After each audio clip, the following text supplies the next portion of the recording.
May experience ako dati na yung dahilan kung bakit parang late ko natutunan yung mga bagay na dapat sa stage na to, sa normal na tao, alam na nila. Parang nangyari yan nung elementary.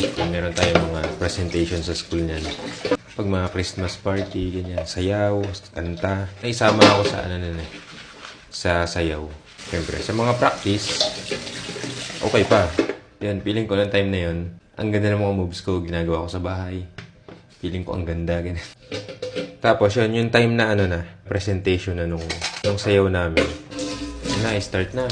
Sayaw na kami. Ngayon, napansin ko yung mga classmate ko dito sa gilid. Classmate or schoolmate. Hindi ko na rin matandaan eh. Nagtatawanan ako. Siguro, pain ko ako gumalaw. Ayun, yung feeling nun, nakakawala ng confidence. Kasi feeling mo sarili mo, di ba? Ang galing-galing mo. Tapos makikita mo yung ibang tao na pinagtatawanan ka. Alam yun, mukha pala akong tanga dito. Doon ko naisip na huwag seryosohin yung mga bagay.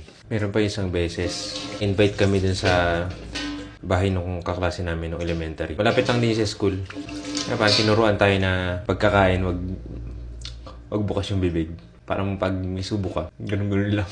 So yun, in-apply ko yun kasi nga tinuro na good manners daw yun, na wag ibubuka yung bibig habang kumakain. Ngayon, may napansin sa mga classmate ko rin.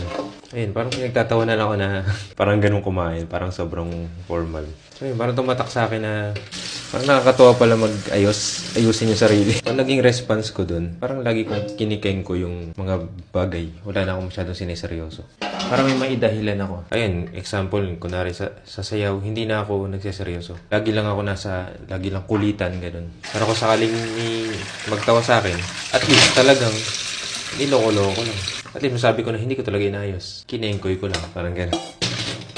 Yun, parang naka-apekto siya sa akin hanggang paglaki ko. Ganun lang. Parang wala akong sineseryoso. Kaya sa school halos wala akong natutunan eh. Kasi yung tumatak sa akin na pag inayos mo yung isang bagay, nakakatawa ka. Ganun.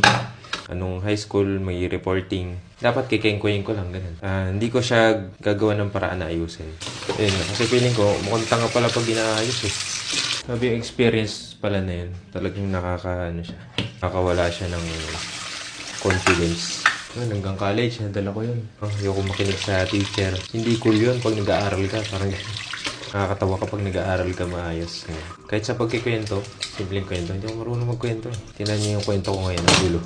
Ang tagal mag-process. Sobrang konti ng words na alam ko. Kaya pag magkikwento ako, nagahang ako, bagal. Ito ko, hindi ko pa i-edit. Yan, parang ang nangyari nun.